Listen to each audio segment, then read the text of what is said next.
Good morning class, welcome back to our next class.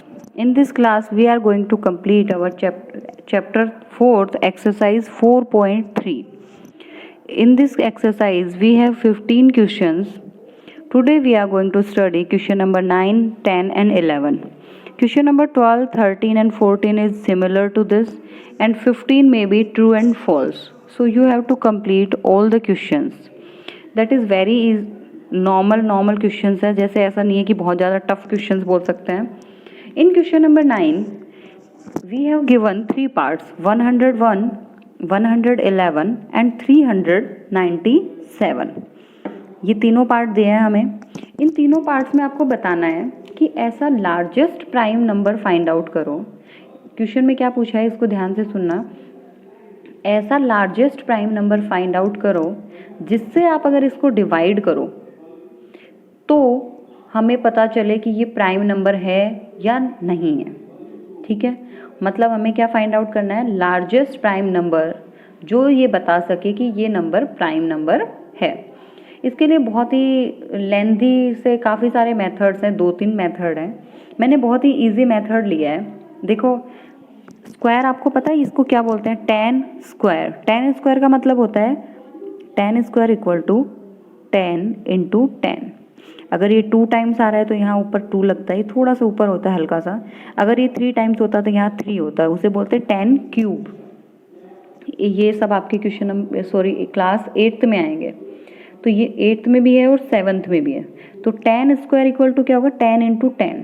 और ये square इसलिए बोलते हैं कि इसका वर्ग. ठीक है, 10 इंटू 10 इज वॉट, 100. और 11 स्क्वायर होता है 121. ठीक है, 11 स्क्वायर क्या होगा फिर, 11 इंटू 11. जब 11 इंटू 11 करेंगे तो वी विल गेट 121.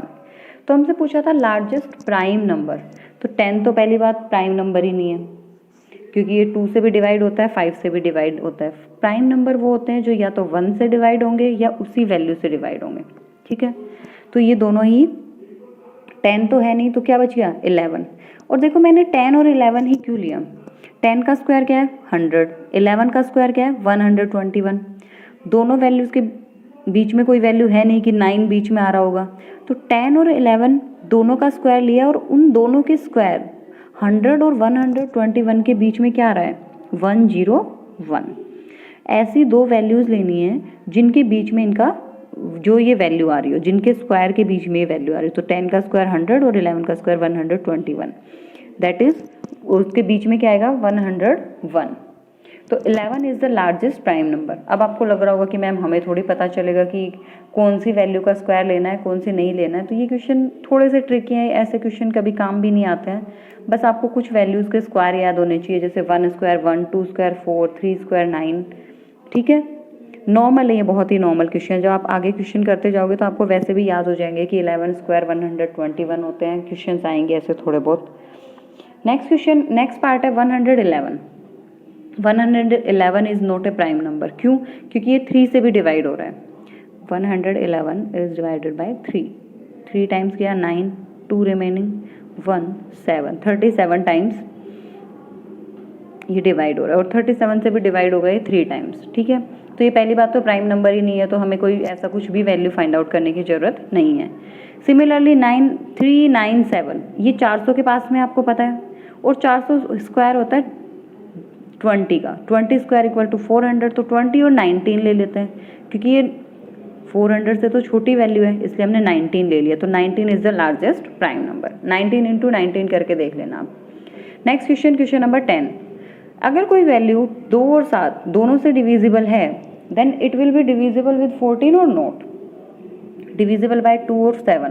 तो ऐसी सारी वैल्यूज ले लो जो 2 और 7 से जो डिवाइड हो रही हो. तो 2 और 7 से डिवाइड हो रहे हैं 14, 7, 21, 28. 14 की जो पूरी टेबल होगी वो 2 से भी डिवाइड होगी और 7 से भी डिवाइड होगी. तो अगर 14 की टेबल है तो वो 14 से तो डिवाइड होगी ही होगी. Yes, it is divisible by 14. Why, क्योंकि 20 फिर पूछा है कि ऐसी कौन सी वैल्यूज़ हैं जो 2 और 7 से डिवाइड हों और वो 14 से भी डिविजिबल हैं. तो 14 से डिविजिबल होंगी क्योंकि 14 की टेबल आएगी. और उसका एग्जाम्पल क्या हो गया 28। 28 is divisible bye 2, 7 and 14। Similarly question number 11, अगर कोई वैल्यू 4 और 6 से डिविजिबल है, 4 और 6 से डिविजिबल है, तो क्या वो 24 से डिविजिबल होगी? अगर 4 और 6 से डिविजिबल है तो क्या वो 24 से डिविजिबल होगी? अब देखो 4 और 6 से डिविजिबल हो रहा है 12, 24 मतलब 12 की टेबल, तो ये 12 से तो डिविजिबल होगी बट ये 24 से डिविजिबल नहीं होगी। No, it is not divisible by 24। Example 12 is divisible by 4 and 6 but not divisible by 24। ठीक है, ये आपको याद रखना है। कैसे फाइंड आउट किया मैंने इन दोनों का? देखो इन दोनों का एलसीएम भी बोल सकते हो आप, 2 और 7, 7 इंटू 2 14, और 4 और 6 का जब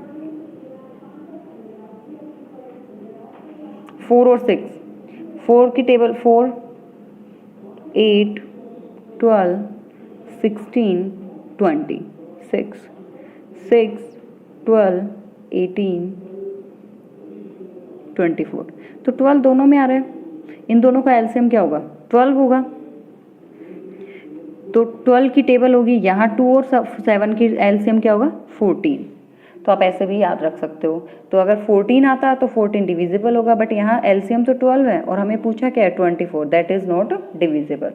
क्वेश्चन नंबर 12 में शायद डिविजिबिलिटी चेक है 7 के लिए या कोई नंबर के लिए है। आपको आज एक्सरसाइज 4.3 कंप्लीट करनी है, क्योंकि नेक्स्ट क्वेश्चंस भी क्वेश्चन नंबर 10 और 11 जैसे हैं, और एक क्वेश्चन है ट्रू और फॉल्स जैसा। आज की क्लास के लिए इतना ही। Thank you.